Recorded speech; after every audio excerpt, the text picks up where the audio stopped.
Thanks for joining us on Pastor's Corner today. I am Pastor Kelly Milne from the Bridgewater New Jerusalem Church in Bridgewater, right on the Common, and this is my partner in crime, cohort, Yes. Reverend Dr. Donna Keene from the Elmwood New Church, right up the street, actually, from here. And if you've never joined us before, welcome. We have decided a long time ago, we are now on, wait a minute, I think this is number 18. Yes. This is our 18th taping. That's pretty impressive. We take different topics and give a little pastoral twist to them. And with this being not only the Christmas season, but Advent, which leads us to the Christmas season, we always have these wonderful conversations as to, hey, what are we going to do this week? What are we going to do this week? So we always discuss this over a wonderful breakfast, usually. At the office. At the office. And obviously the season that we're in, I looked back to last year. What did we talk about? Advent to Christmas. It's not only, yes, it's the same thing over and over again, but I said, well, there's so many different perspectives. So I think we should first maybe go over Advent a little bit. Okay. If that's okay. Oh, yes. You're in charge. Oh, no. Not sure we want that. But Advent is the 4 Sundays before Christmas.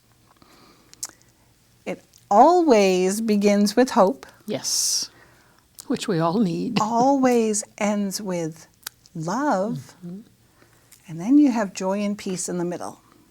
And I have seen hope, joy, peace, love, hope, peace, joy, love. So I think as long as we have the components, All 4. it's okay. Yes. Which order we take them in. So just this past Sunday, today happens to be December 4th.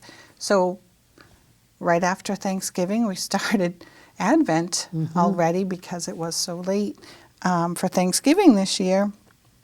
So we just did hope. Yes. And peace. Did you do hope? Well, I taped my service, so I had to do peace. You did. Oh, today. But last week you did hope. Last week it was hope. Last week it was Yes. hope. So, hope. Yes. I know in my sermon I talked about why do we have hope? Why do we need hope? What's the bigger picture as we're titling today, the larger picture of Advent? What's the bigger picture of hope? Well, I found myself starting with little kids who, if I remember being a little kid, which I do, I hoped for certain things. I knew there were certain things I wasn't going to get, like a pony, but I had some hope. Sure. And I also still remember believing in Santa Claus and hoping. Did that go away? And hoping that I would stay awake long enough to actually meet him. And I never made it. Every single year, hoped and hoped and hoped, and I never made it. So I think hoping as a child, I got disappointed that I didn't see Santa, but I was aware of the fact that hoping was really important in my life. And it still is, but lo, these many years later, I hope for different things. Of course. A little more global, a little more all-encompassing things. And that's what basically I started on, is what can we hope for that is not self-serving, but going to affect all of God's creation. Right. And I think I pretty much talked about the same thing. We do have hope. We hope for the little things. We hope for the material things. But when do we start hoping for the non-material things, the things that will affect everyone? And that comes with age. It does. It comes with experience. It comes with some wisdom. It comes with an awareness Yeah. of who we are, where we are in the world, and whether we're from a small town, which I consider these smaller towns, even though if you go out of the Northeast, Yeah. we're probably a big booming metropolis to some small towns. But we're very different in our communities because there is a smallness to that. So we can have a different kind of hope than if we were in the city per se. Right. I grew up in East Bridgewater, so I know what's in this community, what makes up this community, and what things people hope for here. Right. And being able, at least in church, to bring hope to people, because right now, as we know, our world is a little bit chaotic. But we have that hope, and nothing can take that away. Right. And we have to have that right now. Yes. Yeah. So you just did peace today, Yes, I taped because you tape your service before it happens. before it actually happens. Right. Okay, so I think I'm doing peace this coming Sunday Okay. as well, which is great. So what'd you talk about so I can get some ideas? Well, I really started off with, what is peace? And I, through a couple of paragraphs, finally came up with that peace is not the absence of something. In other words, if only I didn't have to do this, I could have peace. I think I told you, I sat on my couch and looked at a pond with a duck on it and said, I want to be a duck. Because ducks don't have a schedule, they don't have any reports to write, they don't have any people to talk to on the telephone, no messages to return. And I literally just said, I want to be a duck. Because that was such a peaceful scene on the television. But I can't be a duck. I'm kind of committed to being who I am. This is true. And then I got to the idea of peace that passes all understanding, that comes from God. The peace that can enter our hearts and our minds and our spirit. And when it does, it's just like being a duck floating on the water. No cares, no worries, just live in the moment and be at peace. Hard thing for us to do. Yes, it is. People meditate toward peace. They pray for peace. They actually run and meditate at the same time and pray again for peace. I would like peace in the world, but it's not up to me. They don't kind of ask me permission to have Can't believe peace. you're not consulted in that area. Do you think that striving for that peace means we need a break? It's entirely possible. Yep. That we get too busy, we get too involved, we get too much on the phone. Oh, yes. We get to the point where everything is a screen in front of us. We're really not talking to human beings. Right. And I find that less than peaceful. I agree. I certainly see. I've witnessed a lot of the older generations. Of which I am one. I'm in the middle.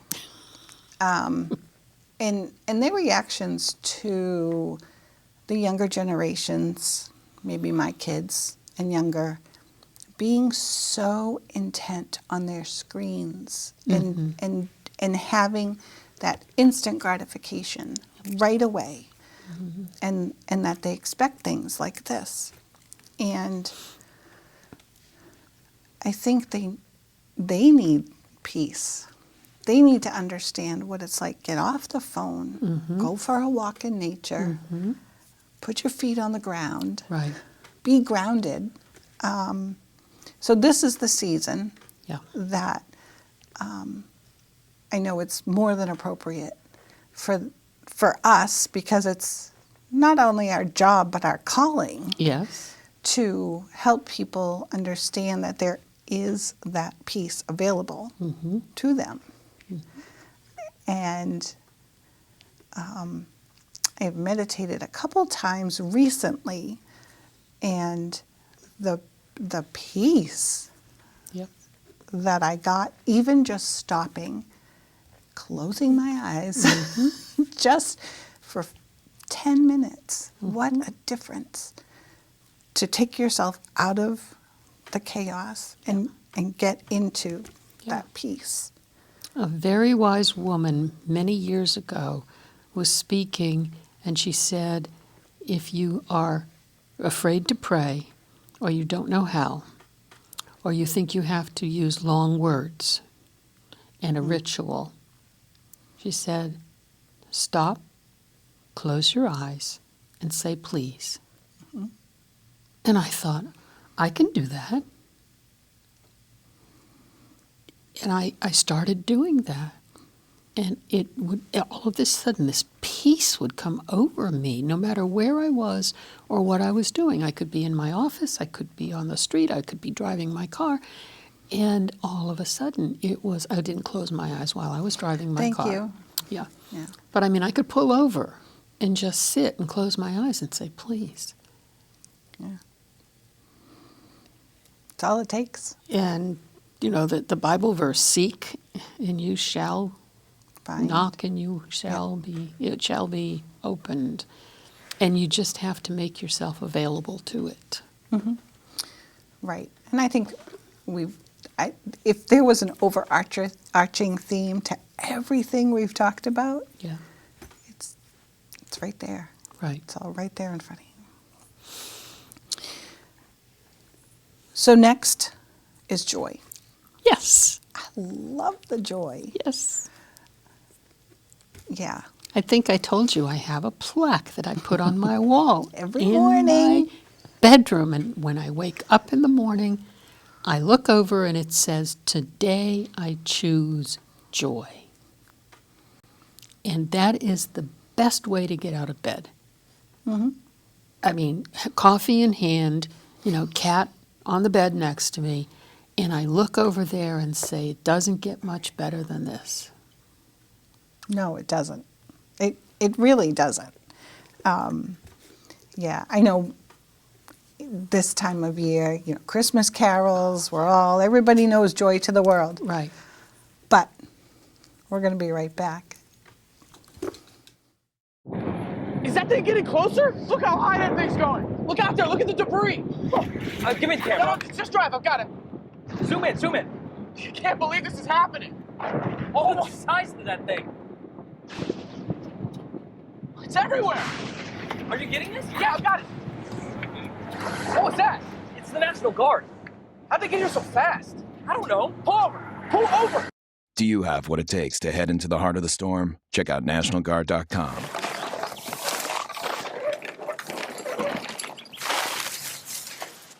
Hey, check it out. Huh. What happened to that guy? Hey, get that sign back up! You're not alone. Together we stand. I'll be by your side. You know I'll take your hand. When it gets cold, and it feels like the end. There's no place to go, you know I won't give in. No, I won't give in. Keep holding on, 'cause you know we'll make it through, we'll make it through. Keep holding on. So we're back to joy.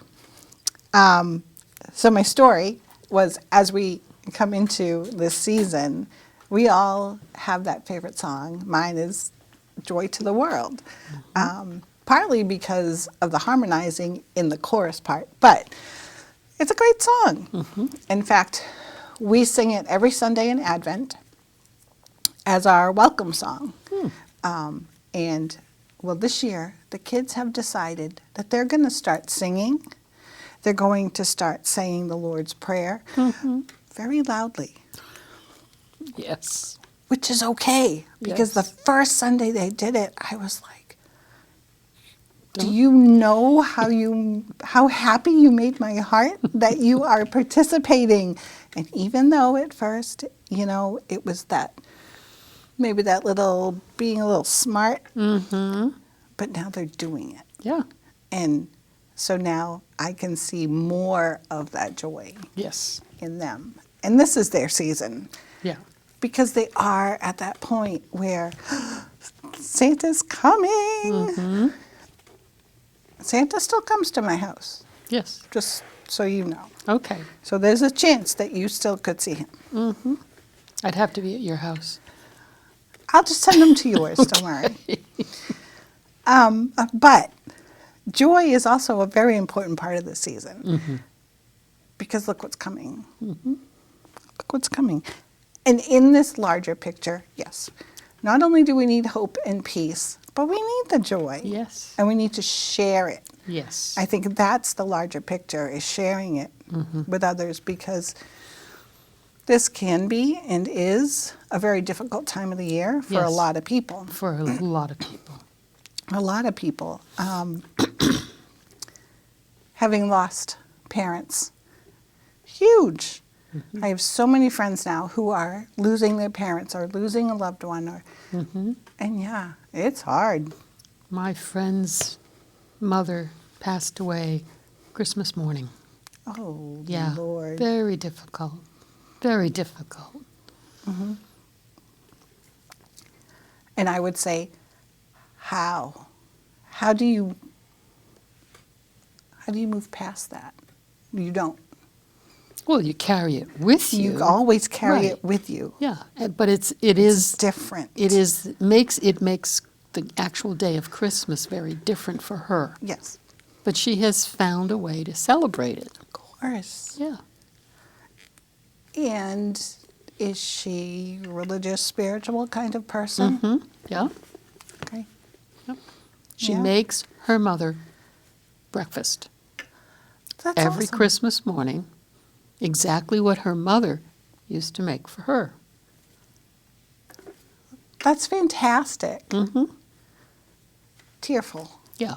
But that's amazing. Yeah. All these, yeah, coping skills. Coping skills is right. Coping skills. That's awesome. So if we want to actually get to the part we wanted to really talk about today, the last Sunday is love. Oh, yes. Self-explanatory. Yeah. Kind of, yeah. Because God so loved us that he had his son born for us. Right? That's it. There's the love. Larger picture. I've heard so many more people, and maybe it's the groups I'm running in now.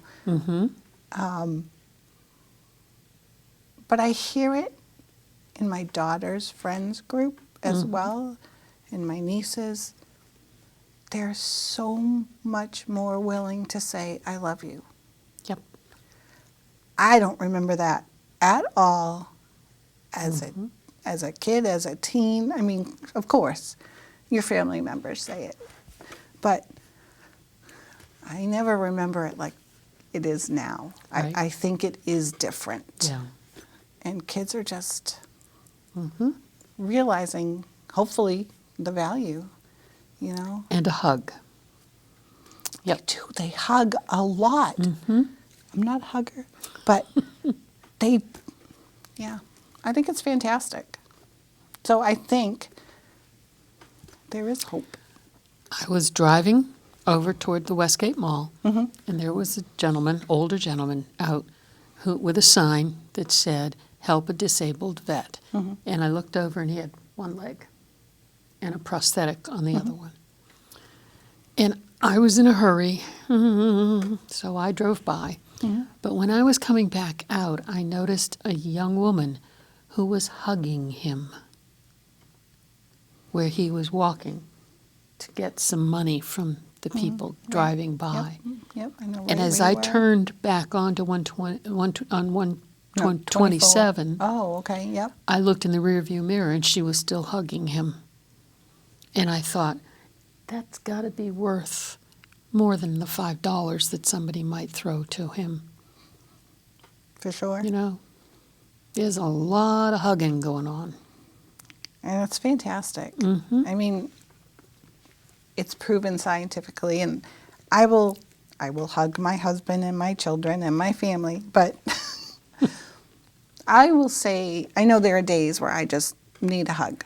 So I will say to my husband, you know, you need like 8 to 12 hugs a day to function. And he's like, okay, that's the hint. But it's true. We need that, that affection and that interaction with another human. When I go into hospitals or nursing homes or anything, and I see people sitting in a wheelchair in the corridor, out in the, and I walk by and I always smile and I always say, "How you doing? Are you having a good day?" And they'll look at me like, "Oh yeah," and I always put my hand on their shoulder because a lot of these people, especially in nursing homes, are just parked. Yeah. Nobody comes to visit them. Right. And I think that makes a difference in the grand scheme of the world to show somebody that kind of love. Right. And appreciation and attention and that physicalness of the hand on the shoulder. Sure. And they don't expect it. And one woman just held my hand and said, "Oh, you've made my day."